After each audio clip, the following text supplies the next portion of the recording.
Good afternoon, everyone, and welcome, or should I say good evening, if you're watching here in the UK on with me. This is the Conspiracy Nexus, episode 11. Let's just turn that on. The Conspiracy Nexus, episode 11, and yeah, I've got an interesting one today, as you can tell by the title, the Firecracker 400 conspiracy. This is supposedly one of the darkest, days in the history of NASCAR, with a certain Richard Petty in his last ever race in NASCAR, and a certain US president at the time who was in the crowd, a certain Ronald Reagan.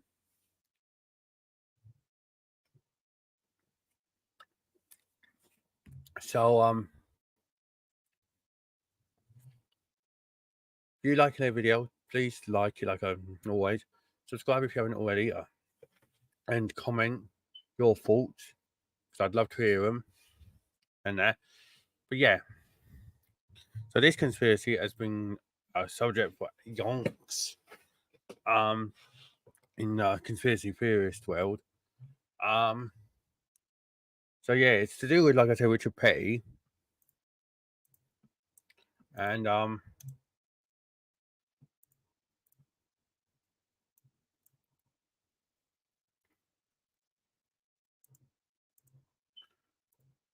there we go. There's a tab which I want to look at.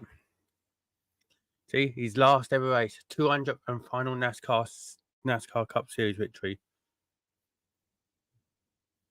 So and he was a king now, of course.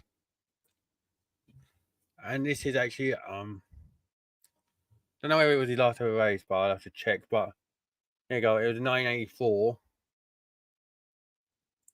And he was nicknamed the King. He there you go.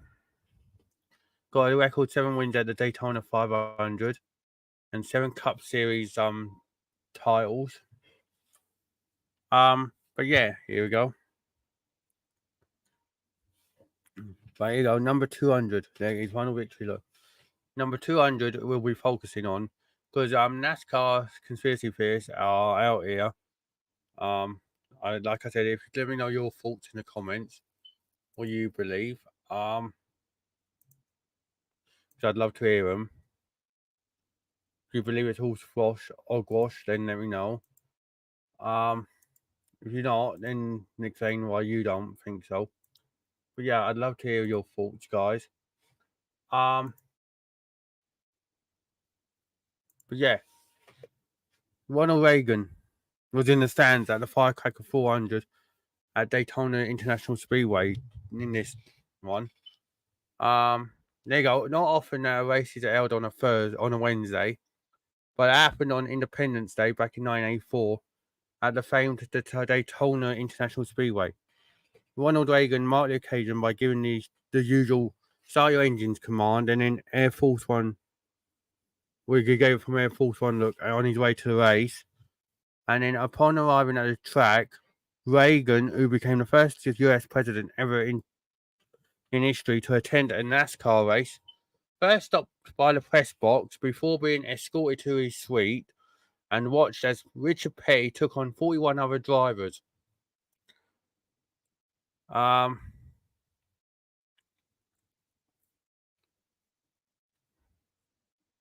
There's Reagan. But yeah, this is where the conspiracy comes in. Richard was yeah, on the political trail and the political train for Reagan.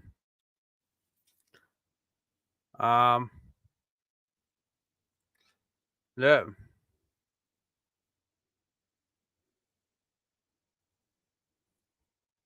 Reagan was the first US president to ever attend a NASCAR race, which meant he was getting a lot of attention that year. With that in mind, conspiracy theorists believe that the NASCAR wanted or needed a big name driver to win that particular race. Richard Petty was the biggest in the sport at the time, who dominated a large portion of the race before engaging in a dramatic finish with two-time defending Daytona 500 champion Cal Yarborough, or Yarborough. On lap 158 of the 160 lap race, Petty and Yarborough were battling for the lead when Doug Everett wrecked his number one Chevy on the very first turn, which placed the race under a caution. At the time, NASCAR rules say that the caution period didn't begin until the leaders reached the start-finish line, with the first to make it back being declared the winner. So it essentially just became a two-man race between Petty and Yarborough, who raced down the stretch with the King winning by a nose, giving him Stanley the NASCAR Cup Series victory number 200, with President Reagan in the stands for this historic feat, which apparently was just a little too convenient for some. Here you go. Conspiracy theorists would also like to point out that Petty headed to Victory Lane, the usual tradition. That before he headed there, he immediately got out of his car and went up to see Reagan and his suite to celebrate. Which I think was a stunt that was planned far in advance, obviously. Not sure where they come out of on the president eating KFC with Petty and numerous other drivers later on in that day. I also like to point out that in the 241 Cup Series races in which he competed after the 1984 Firecracker 400, he never ever won again, Petty. Now, personally, I don't buy any of it. This journalist says. He picked his he picked up his 199th win just 5 weeks earlier in Dover, and had won 3 races the season before. So it's not as if he was completely washed up at that time. But yeah, there was rumor that he was also I think there was I read an article saying that he was on the campaign trail for Reagan.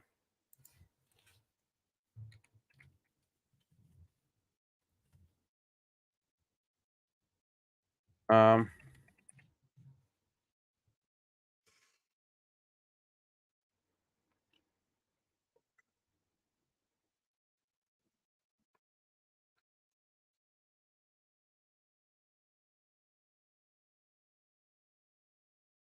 Someone put Richard Petty ran a legal motors dash car to help him get to win number 200. I think it was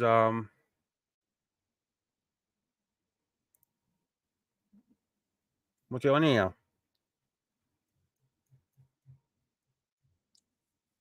Conspiracy theory. Da da da.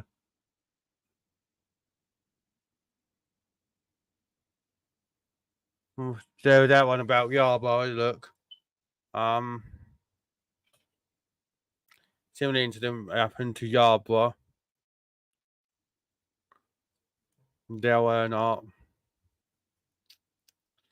Seems a lot of hogwash, but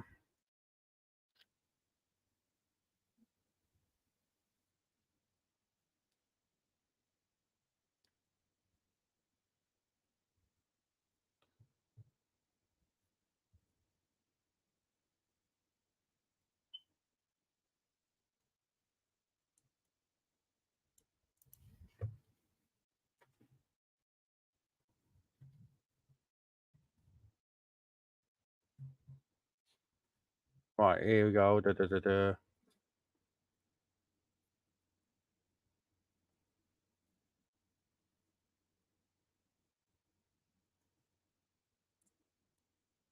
Was it on here?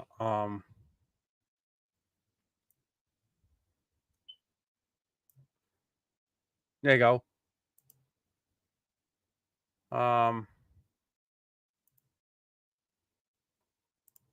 on.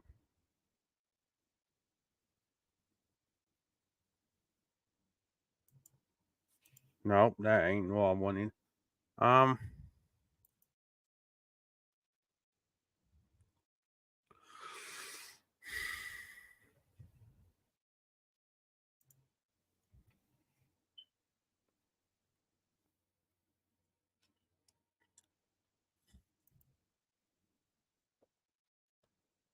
And there's Reagan in that day.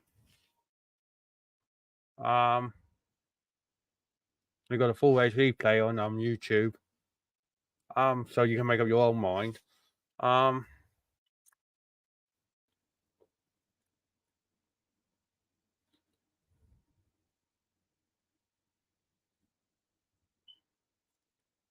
and there's another line that they think they conspiracy theory issues. I understand that no one in the whole history of racing has ever done that. Won 200 races. So you know what I mean? Until Carl Busch, look. And the closest active driver to that record is Carl Busch with 60 wins at the minute. Don't know about now. Because it's 2 years later, but that's crazy.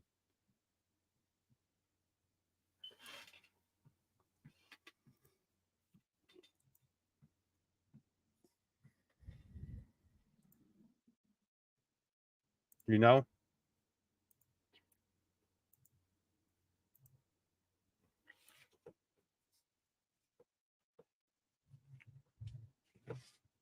So what do you guys think? Do you believe in it? I'd love to know your thoughts. But it just seems a bit too, like, you know, out there for my liking. But there again, like I said, it's your opinion as well. So I'd love to hear them. Yeah, there you go. Look, 3 p.m. Rich President Reagan joined Petty and others for KFC and Pepsi picnic. Look.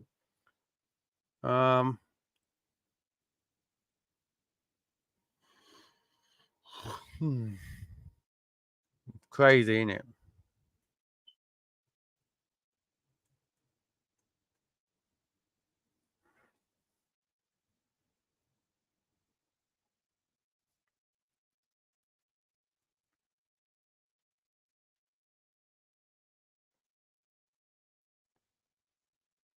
Just crazy that they never won again after that.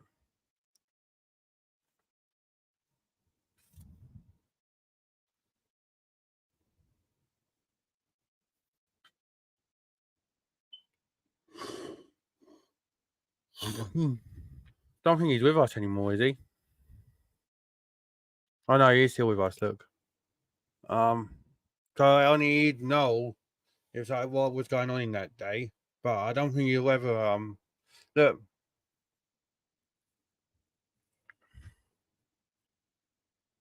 He also used to voice in cars. Look, playing strip.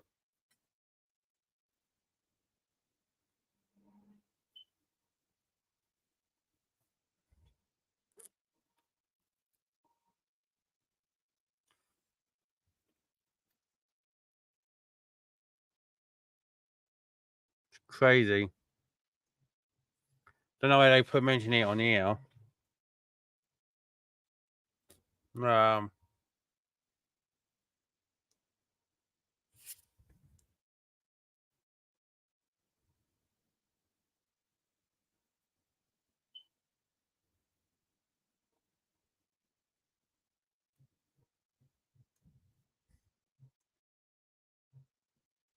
politics. Look, he wouldn't.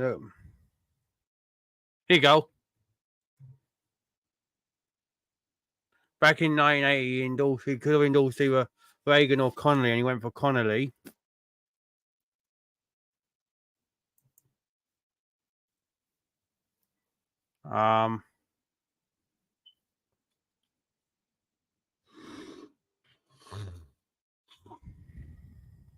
So yeah, then that article which I was trying to look for, which said he endorsed Reagan, looks like a piece of BS. Hmm.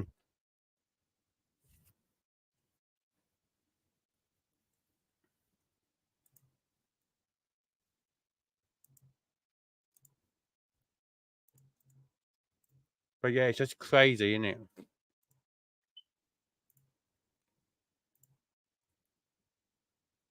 You know,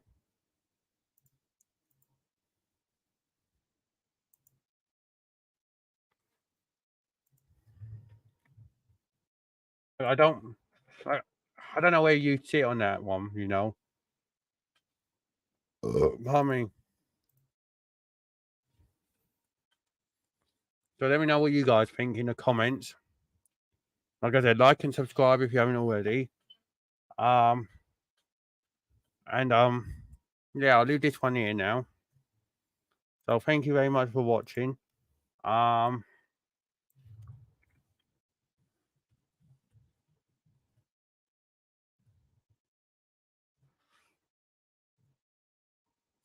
I'll see you again later.